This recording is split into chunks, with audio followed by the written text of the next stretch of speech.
Hey everybody, welcome back to Sharon from Vivid Days. I've got myself set up and I have mixed up 300 ml worth of ultra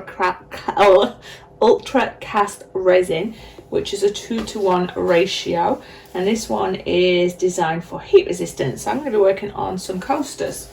So these coasters are for a friend of mine, and I've been saying I'm going to make some pink ones, but I've never got around to it, where it's time to get around to it now. So as I say, 300 ml of resin has already been mixed up. I'm just letting all the bubbles come to the top. It's got a long life on it as far as once it's mixed together. But I've got it stood on top of one of these aquarium heat, what do you call them? Little things underneath. I'll put the link in my description just to try and help get some of those bubbles to the top so that there's going to be none around the edges. Inside my resin, I've added the Super Sparkle White, which is something that, as you know, if you're a follower of my art, is something that goes in the majority of my resin because it just has that nice little sparkle. And I am also going to be using the epoxy UV resin colorants or dyes, because she really wants them to have a little bit of a transparency to them, and that glitter should come out nice. I'm going to do 2 shades of rose and pink. Pink's her colour. We are going to embellish with some gold foil that's just to my right here. We'll mix that in the resin, and the tiniest of little bit of casting craft is going to go in here. And why I say the tiniest bit is it will spread and I just want to control that spread. So what you're going to see me now is divvy up a little bit of the colour for the gold leaf, so clear and gold leaf, a little bit of white, some pink, and then some rose. Cool. All right, well, I'll fast forward through this process, and yeah, I'm going to play some music. All right, see you on the other side of curing.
Sharon from Vivid Days. We're here for a review, but remember, thumbs up, subscribe, share, comments are always welcome. Remember to hit that bell if you're not receiving any notifications or would like notifications, but also join my Facebook group if you want to showcase your art or creations. And if you fancy being an owner or supporter of my art, pop over to my Etsy store. Who knows, there might be some little treasures that you may want. But I love these. I just hope that the person that these are intended for will. Pink and gold, beautiful together. It's very simple. I wasn't going for a floating flower in these. I just mixed in some casting craft white and it's done its bit, but I think it's added a nice little dimension and feature to these. Now this is with the pink resin dye. Had some clear in there with the gold leaf. I've gone around the edge and I applied a little bit of gold leaf, but then I added a little bit of glitter just to festive them up a little bit. And they're 4 different shapes each. I think they are all beautiful, and I quite like the fact that I've got some random bits of gold leaf. That is intentional across the top to add that feature, and that super sparkle white just adds so much depth in there because it floats all the way through the resin. And adds that nice little bit of interest, and they've all got that little white kind of flower coming through there, but I really enjoy them. I'd love to know what you think about these. Yeah, let me know. And sometimes simple is best, but I think they're quite elegant and classy. That's just my opinion. Anyway, see you in the next video. Thank you for hanging out with me. Bye bye.